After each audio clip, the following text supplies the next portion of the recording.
If you are the parent of a child who is going to be buying a home here in the Bay Area and you're trying to figure out how you can best help them succeed in this incredibly challenging market, you've come to the right video. In this video, I'm going to be sharing with you the same strategies that I've used to help dozens of parents assist their child when purchasing a home here in the Bay Area.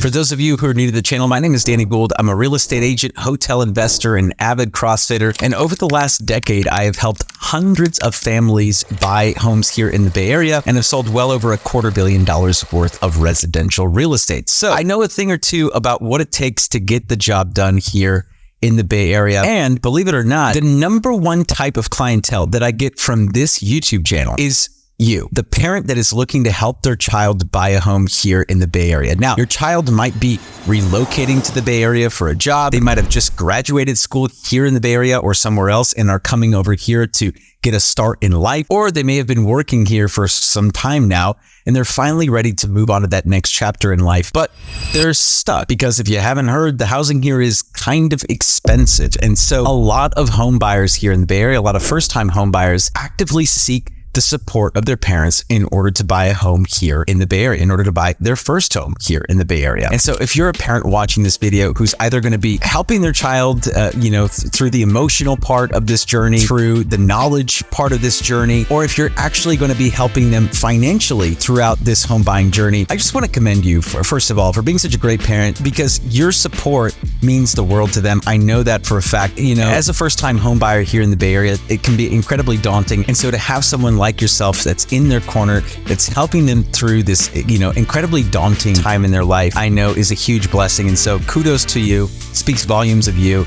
And I'm really looking forward to connecting at some point to help you and your child embark on this process together. Now, if you've lived in the Bay Area for some time and you're simply helping your kid buy a home here in the Bay Area, but you and your child have spent a significant amount of time here in the Bay Area, you might want to skip over the next couple of minutes here, because this first part, I'm going to be talking to the parents who are helping their kids buy, who are out of state or they're out of area. They're maybe in a different part of California or out of the state altogether, because there are certain things that you need to understand about the Bay Area, some realities, right, about the Bay Area you need to understand before we move on to the other parts of this conversation. So you can kind of skip through it. There should be some chapters down there so you can kind of scroll through and get through this part of it. But if you are out of the area and you're helping your kid, and maybe they live in the area right now, they're buying a house, but they're renting right now, or they're moving from out of state and they're moving in state and they want to buy right away. Either way, this section is for you. And there are certain things that you need to understand about the Bay Area, right? This is a market unlike any other, and the housing market here is incredibly competitive. And there might be another one or two other markets in the country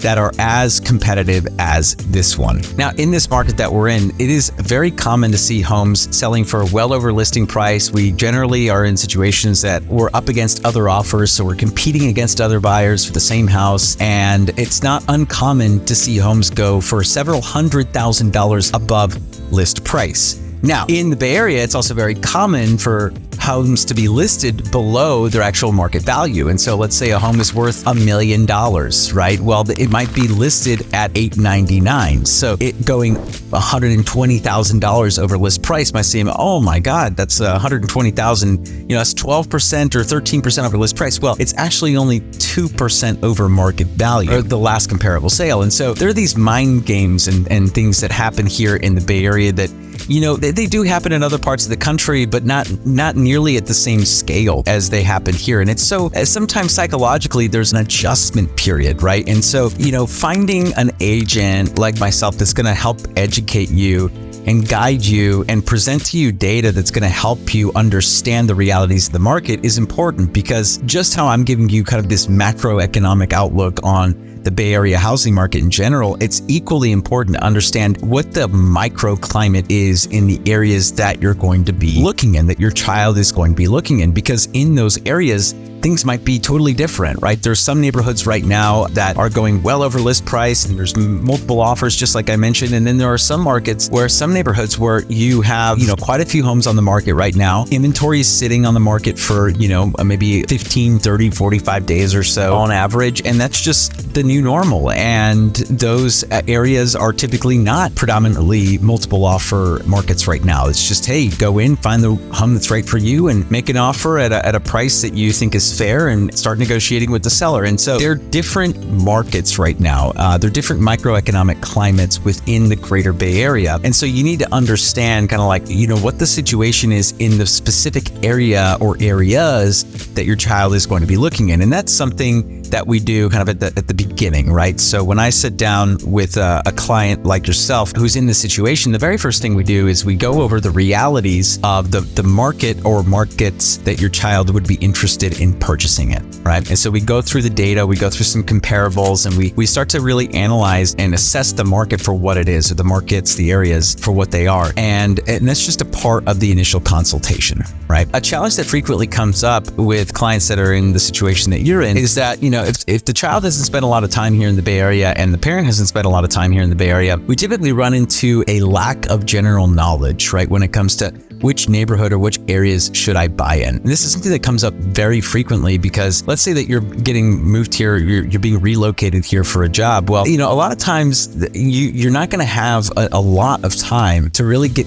acclimated with the different areas and everything. And so that's why here with me and my team, we take all of our buyers who are coming in from out of the area on what we call the grand tour, right? And so we start to identify some markets or some neighborhoods that you might be interested in. And then we spend a day or two, like we spend either a Saturday and or Sunday or an entire weekend going to all of these different areas. And at the same time, we take a look, we preview a couple of properties in those neighborhoods to show you, hey, this is what you could get in this neighborhood, or this is what you could get in this neighborhood. And not only that, but here's the downtown, here's what the local scene looks like, here's some attractions that you could visit that, a lot of our clientele have enjoyed or experienced in the past. And so by giving you the grand tour, we're effectively kind of shortening that time horizon, right? By instead of, you figuring out or looking at all these places over the course of a couple months or even a year, it's so funny because there are some clients who are local that we even take on the grand tour, right? There's a lot of local clients who they might be living in the South Bay and they're looking to buy in the peninsula, or they're on the peninsula or in the East Bay right now. They're looking to buy more in like Santa Clara County because it's closer to work, etc. And so, we deploy the same principles actually to a lot of our clients who are here in the Bay Area already. And it's funny because, we have a conversation with them at the end of the grand tour and they're like, my gosh, I've lived here for 2 years and I didn't know, I got more out of 2 days than I have out of 2 years, in living here. And it's funny how we could live in a bubble, even though we live in this beautiful area, a lot of us still live in this bubble. And so we try and shortcut, and condense a lot of the experience, right, of what it is to live in these certain areas and give it to you in a very condensed, palatable format where you can kind of decide, hey, honey, I really like this neighborhood, or, sweetie, we really like this neighborhood and this feels like this is the one for us, right? So discovering the areas that make the most sense for your child is absolutely the purpose of the grand tour. And so that's definitely something that we do for all of our clients who fit the description of like moving from out of state or they don't know a lot about the area, and so they need to get more acclimated with what this area has to offer. Now, I will say as a parent, it is in your nature, right, to want to coach your kid, and you've probably learned some principles along the way that were true in maybe in the area that you grew up in, or true in the time frame or the time that you grew up in, that aren't necessarily true in the Bay Area housing market in 2025 and beyond, okay? And one of those things is coaching your child to buy in a good school district, okay?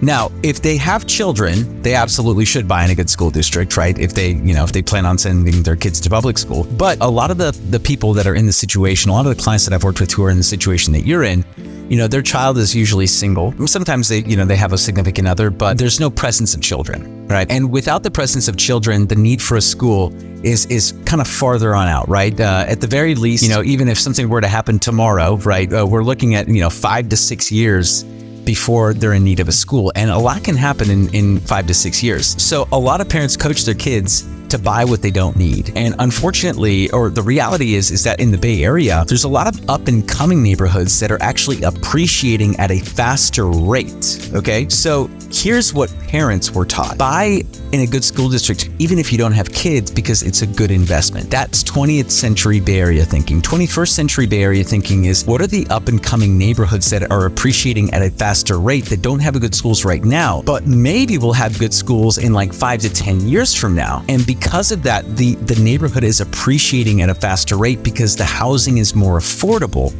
Okay. And so this home is actually going to appreciate faster. It's going to be a better investment, right? And it's going to be cheaper too, right? So it's actually it's a double win. Okay. And so as a parent, it might be our inclination to like say, hey, as a kid, like even, and I've seen a lot of parents actually make this mistake where they coach their kid, hey, even if it's a condo, small condo in a great neighborhood with good schools, that's better than buying a single family home in maybe like a not so great school district. Wrong. Absolutely wrong. Single family homes here appreciate way better than condos and townhomes. A. B. There are many neighborhoods with underperforming schools that are appreciating at faster rates because it's cheaper housing. And because of that, you're setting yourself up to win big if you buy the single family home in, a B or a C neighborhood that can eventually make it to an A neighborhood. And so you have to rely on an expert like myself though, right, to coach you and guide you and put you in the neighborhoods that have the highest likelihood, right, of experiencing that massive growth. And by the way, to kickstart a conversation with me, if you're interested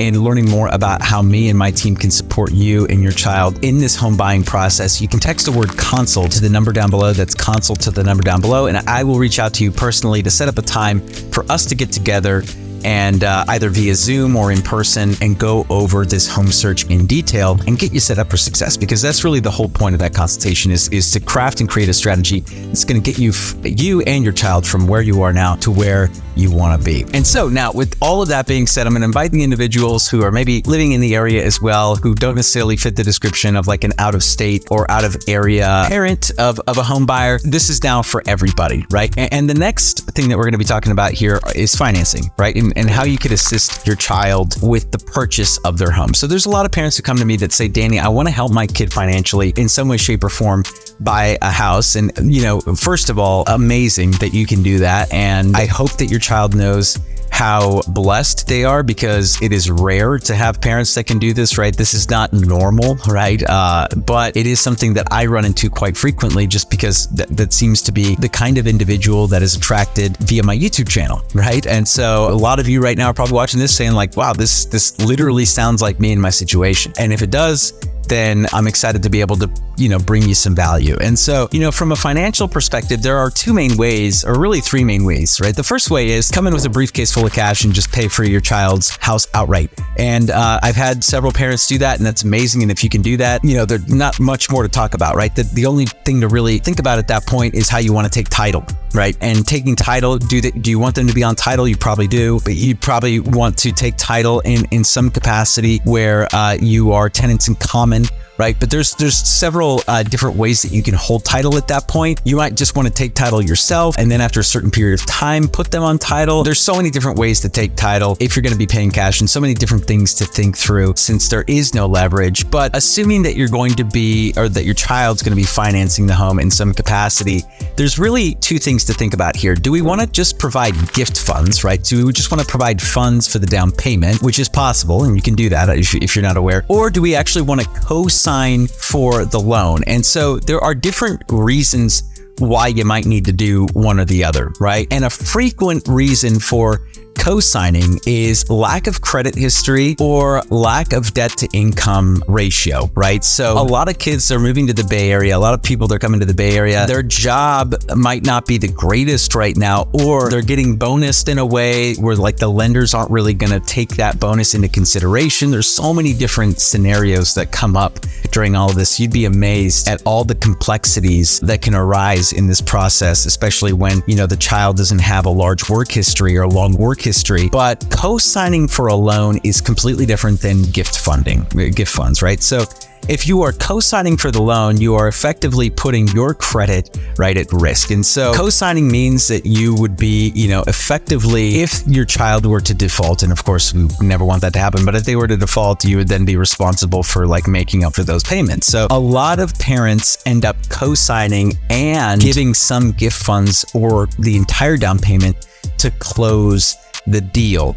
But if you're delivering gift funds, right, you don't have to co-sign. And so if there's a situation where your child qualifies for the home on their own, a lot of parents would prefer to not be on the loan, okay? And that is totally possible to do. A lot of people didn't even know that that's possible. And a lot of people don't know that it's possible to not be on the loan, but be on title. So let's say that you gave your child the down payment for their house. You don't want to be on the loan, fine, but you can still be on title, and you can take it as joint tenants, right? Or you can take it as tenants in common and prescribe a ratio, right? So, hey, I gave you 20% down for this down payment, so I want 20% equity in the house. You could also say I want 50-50. You can negotiate whatever you want with your child. At the end of the day, they should be super happy that they're getting a financial assistance from their parent to be able to close this deal. So they should take whatever they can get, right? But jokes aside, as a parent who's contributing funds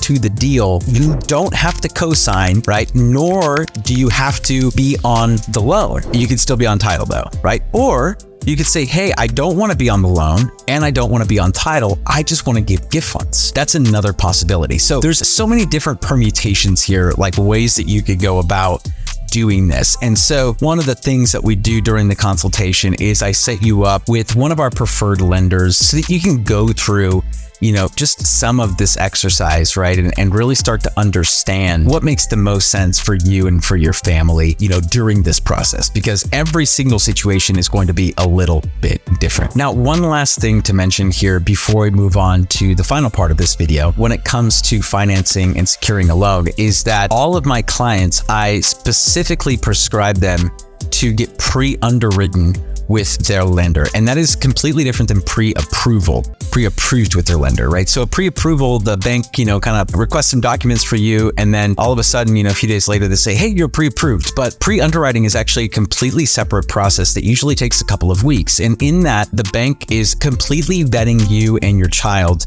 and going through all of the different due diligence processes that they need to go through. Underwriting, right? So they go through this underwriting process, their due diligence process. And then at the end of it, they say, congratulations, you are now conditionally approved for this loan, right? And usually there's some conditions, like hey, provide this piece of paper here or provide this proof of this thing. And they also have to approve the residence that you're going to be purchasing as well, because the lender has to do their due diligence there. But for all intents and purposes, you are now approved for this loan. And so that is the bank committing to lending to you. And in this market, pre-underwritten offers are accepted at a much higher rate than pre-approved offers. And so all of my clients go through this process to put us in the best position to win when we're going up against multiple offers, because in all likelihood, we are going to be going up against other competition here. And if we're going up against other competition, one is pre-approved, one is pre-underwritten, right? And it's the same price. Which one do you think the seller's going to take? It's the pre-underwritten.